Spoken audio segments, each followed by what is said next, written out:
맞습니다. 은덕입니다. 제가 가끔 비용을 받고 촬영을 하긴 하지만 저는 촬영을 전문적으로 하는 사람도 아니고 제가 수집한 모형을 취미로 촬영하고 있는데요. 그런 저에게 카메라 협찬이 들어왔습니다. 파나소닉에서 만들어진 루믹스 S5 마크 II X입니다.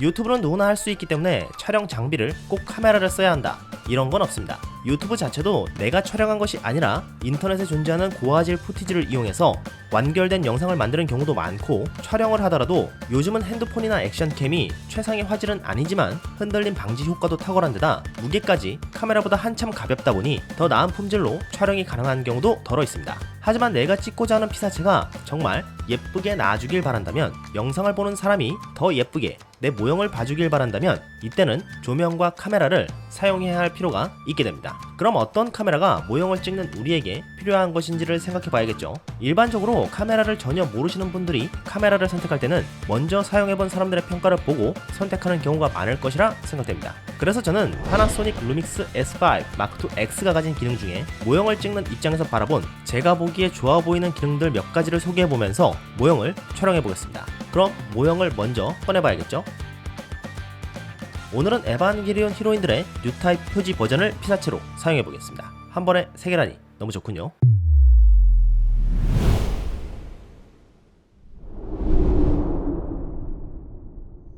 자, 루믹스 S5 마크 II X 모형을 찍기에 좋은 첫 번째 장점, 외관이 멋있다. 농담입니다. 그런데 올블랙 바디에 빨간 버튼이 포인트로 있어서 그런가 검정색과 빨강의 조합, 사기 조합이죠. 멋있기는 진짜 멋있습니다. 자, 다시 모형 찍기에 좋은 첫 번째 장점,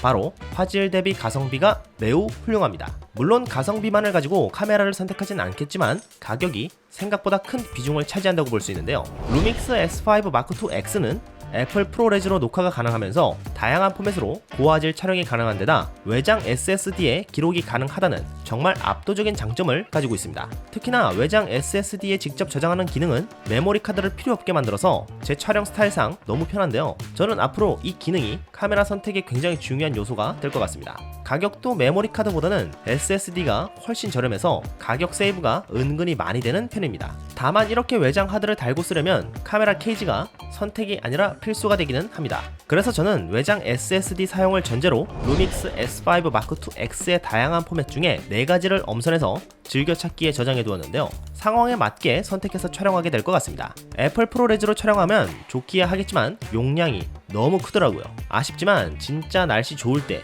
밖에서 짧게 몇 컷 찍을 때나 써야겠습니다. 아무튼 이렇게 제가 가격 대비 화질이 좋다 라고 거창하게 말하긴 했는데 이 제품의 바디 가격만 200만원 중후반입니다. 여기에 사용할 표준 줌렌즈까지 추가적으로 구매한다면 새 제품을 기준으로 300만원이 훌쩍 넘겠죠. 거기다 4K 60프레임 촬영 시 크롭이 되는 부분도 있습니다. 저는 보통 30프레임으로 촬영하기 때문에 이 부분이 전혀 신경 쓰이진 않지만 이걸 큰 단점으로 꼽는 분들도 많고, 입문자들에게는 바디만 200만원이 넘는 제품이 저렴하다고 말할 수는 없을 테니까요. 하지만 담겨있는 기능들을 생각하면 상대적으로 저렴한 건 맞습니다.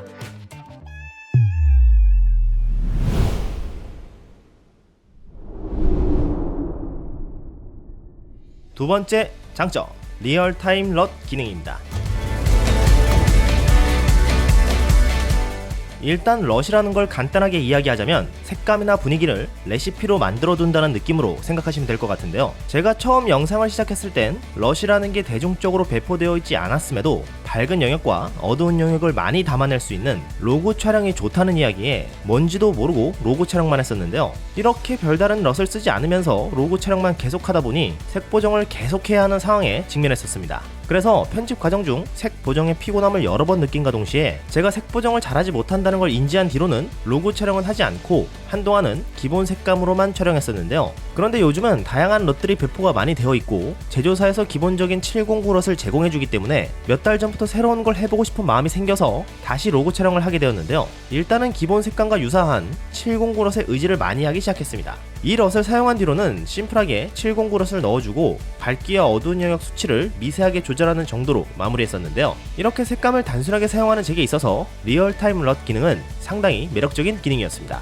그러니까 저 같은 경우에는 실시간 럿으로 편집 시에 쓰던 럿을 지정하고 촬영하면 후에 럿을 넣을 필요가 없게 되어 번거로움이 하나 사라진다고 볼 수 있지만, 이렇게 녹화 중에 이미 럿이 입혀져 버린 경우 후보적으로 크게 색감을 변화시키긴 어렵다는 단점이 있습니다. 그렇지만 저처럼 간소하게 색을 만질 때 매우 유용한 기능이라고 정리할 수 있을 것 같습니다.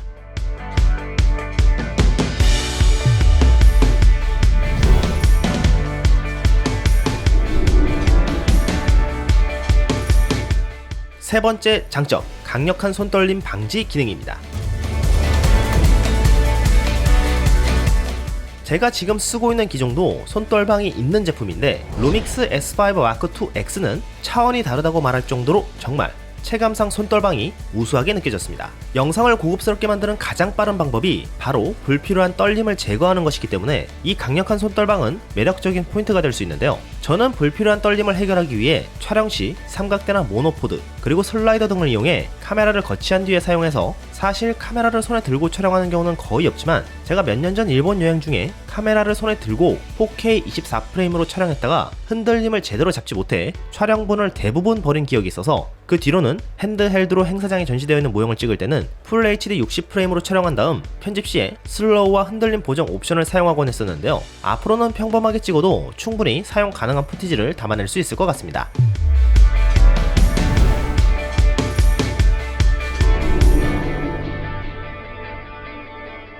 네 번째 장점, 간편한 라이브 스트리밍 기능이 있습니다. 제가 라이브를 거의 하지 않아 실전에서 체험해보지 못한 부분이라 저는 잘 작동하는지만 체크했었는데요. 처음 설정 시 유튜브 스트림키 등을 입력해주는 작업 정도만 거치면 핸드폰 어플에서 한 번의 클릭만으로 와이파이를 통한 라이브가 가능했습니다. 보통 카메라로 라이브를 할 때는 유선으로 연결되어 있는 세팅이 된 장소에서 하기 마련인데, 루믹스 S5 Mark2 X는 이런 식으로 와이파이만 연결되어 있다면 자체적으로 핸드폰처럼 라이브가 가능하다 보니 야외 행사장에서 전시되어 있는 피규어들을 라이브로 보여드리고 싶을 때 핸드폰이 아닌 카메라로 라이브가 가능할 것 같습니다. 물론 무선으로 할 경우 최대 FHD 60프레임으로 제한되지만 핸드폰이 아닌 카메라가 무선으로 이게 가능하다는 점은 큰 메리트가 있을 것으로 생각되며, 이 부분은 제가 나중에 밖에서 동료들과 함께 하게 된다면 즉흥적으로 시도해 볼 수 있을 것 같습니다.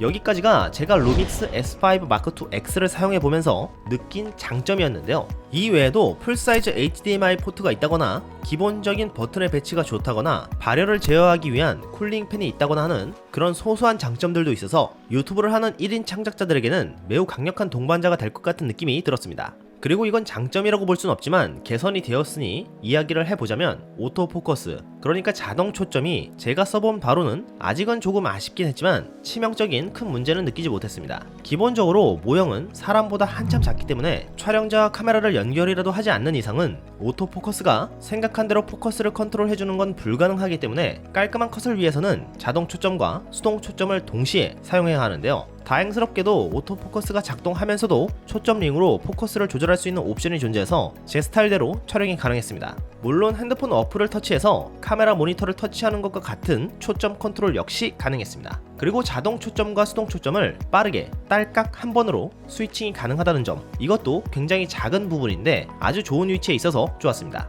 그렇다고 단점이 없지는 않았습니다. 굉장히 뜬금없는 부분에서 단점이라고 느껴진 부분이 있는데, 조그 레버, 이거 너무 불편합니다. 조작감이 너무 구려요. 이 레버가 모니터에 나오는 박스를 움직일 때 사용하는 레버인데, 오토포커스에 사용되는 박스라든가 부분 확대 박스 같은 걸 움직이는 용도인데 사실 화면 터치로도 그런 건 가능합니다. 그런데 이게 미세하게 움직여야 하는 그런 경우가 가끔 있어서 필요하긴 한데, 제가 생각하기에는 이게 8방향으로 움직일 필요가 없습니다. 어차피 크게 움직이는 건 터치로 하고 미세하게 움직일 때만 쓰기 때문에 4방향만 움직이는 레버로 조작감에 신경 써서 만들면 좋을 것 같습니다. 레버를 쓰면 좀 더 빠르게 뭔가 진행이 돼야 하는데 오히려 더 느려요.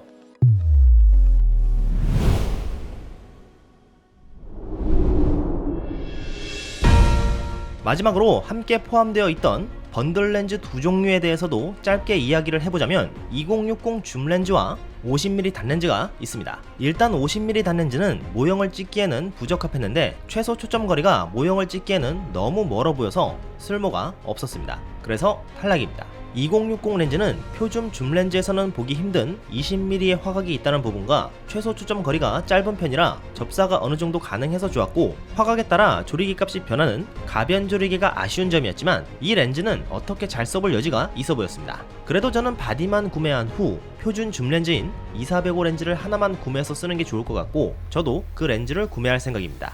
그게 아니라면 2060 렌즈에 100mm 마크로 렌즈 하나를 더 구매해서 두 개의 렌즈로 운영을 하는 게 렌즈 교체 번거로움이 있기는 하나 드라마틱하게 촬영이 가능하기는 합니다. 그럼 피규어를 이 루믹스 S5 마크2 X와 함께 촬영을 해보면서 영상을 마치겠습니다. 오늘 영상은 여기까지. 시청해주셔서 감사합니다. 그럼 가보겠습니다. 은덕이었습니다.